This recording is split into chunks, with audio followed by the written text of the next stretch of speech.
कभी कभी हमारा जीवन इतना उदास और संघर्ष में हो जाता है कि नीरस लगने लगता है, मन उदास सा हो जाता है।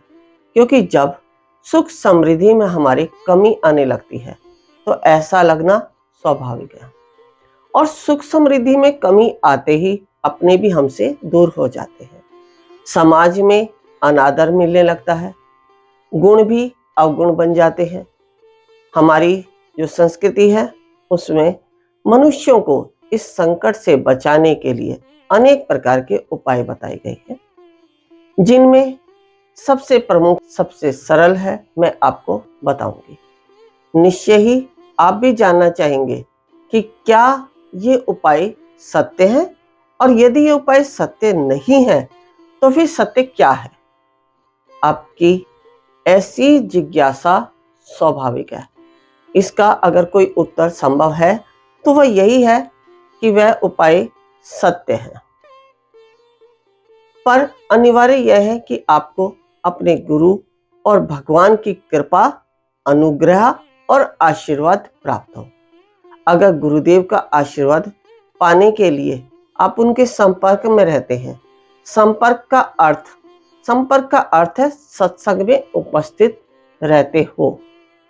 सत्संग अर्थात सत्य का संग, और जहां सत्संग है वहां गुरुदेव और भगवान है। जब इस संसार में सच्चे महापुरुष आते हैं तो वे सूर्य की भांति सब स्थानों पर जाकर उस परमात्मा के ज्ञान को फैलाते हैं, जिससे कि संसारी मोह माया में डूबा हुआ मनुष्य अपने जीवन का उद्धार कर लगा है। उस क्रियात्मक आत्मज्ञान को, उस अनुभूति को प्राप्त करने के पश्चात ही मनुष्य का दूसरा जीवन प्रारंभ होता है, और पहला जीवन जो है उससे वह धीरे धीरे उसका अंत होने लगता है। यह एक शाश्वत सत्य भी है, शाश्वत सिद्धांत भी है कि जहां एक वस्तु समाप्त होती है वहां दूसरी वस्तु प्रारंभ हो जाती है। जैसे कि लकड़ी को जब हम जलाते हैं तो लकड़ी जो रूप है वह समाप्त होने लगता है, और उसका दूसरा रूप जो कि राख हमारे सामने आने लगती है। जब लकड़ी पूरी तरह जल जाती है तो उसका वह रूप नहीं रहता जिसे हमने जलाना प्रारंभ किया था, बल्कि दूसरी वस्तु वहां उपस्थित हो जाती है।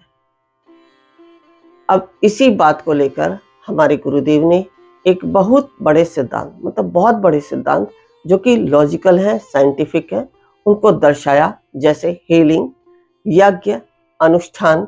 और उन्होंने यह भी कहा कि जहां भौतिकवाद समाप्त हो जाता है वहां से अध्यात्मवाद का प्रारंभ होता है। आज हमारे पास जो भी कुछ है वह ईश्वर का दिया है, और जिसे ईश्वर ने सत्कर्म करने के लिए साधन के रूप में हमें दिया है। जब तक हम ईश्वर के प्रति समर्पित होकर काम, क्रोध, लोभ, मोह, अहंकार आदि विकृतियों को अपने भीतर से निकाल नहीं देंगे, तब तक यूं ही हम भटकते रहेंगे। अब यही विकृतियां हैं जो हमारे दुख का कारण है। इन्हें छोड़ दें तो ही गुरुदेव की कृपा प्राप्त होगी और शांति मिलेगी। अब इसके लिए हमें अपने भीतर का परमात्म भाव जगाना होगा। अब परमात्म भाव जगाने के लिए, जैसा कि हम अनेकों बार बताते भी हैं, मुद्रा विज्ञान, ध्यान की प्रक्रिया, ध्यान के अनेक रूप, इन्फिनिटी कॉन्शियसनेस, इनके द्वारा आप अपने परमात्म तत्व को, अंतर ज्ञान को जागृत कर सकते हो। अपने अंदर हीलिंग की पावर को जागृत कर सकते हो, जिससे आप स्पर्श के द्वारा, दृष्टि के द्वारा, वाणी के द्वारा आप किसी भी प्रकार से प्रत्येक व्यक्ति का कल्याण कर सकते हैं, यहाँ तक कि अपना भी स्वयं का कल्याण कर सकते हैं।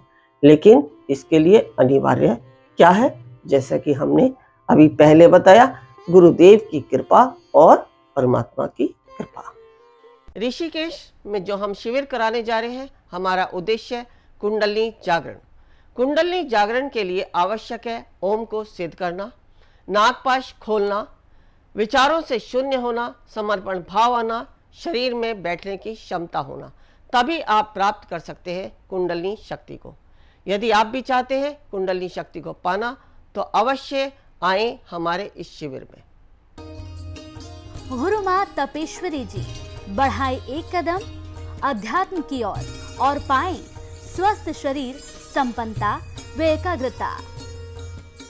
गुरु माँ के द्वारा 108 प्रकार की दीक्षाएं प्रदान की जाती हैं, जिन्हें लेकर आप अपने जीवन को सुखों से भर सकते हैं। आप गुरु माँ से ध्यान व उपचार पद्धतियां सीख सकते हैं, जैसे मुद्रा विज्ञान, साधना से सिद्धियों की ओर, तत्व ज्ञान, लामा फेरा, तनाव, डिप्रेशन, पागलपन, नजर दोष, टोने टोटके में अत्यंत प्रभावी, योग माया, रोगी को रोग मुक्त करना, हुंकार विद हलीम बौद्धिक विकास एवं लक्ष्य प्राप्ति हेतु, टिंटी सर्कल एकाग्रता बढ़ाने के लिए।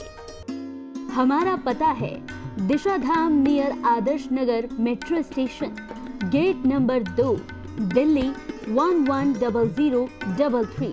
Phone number 8287676694 9643297059।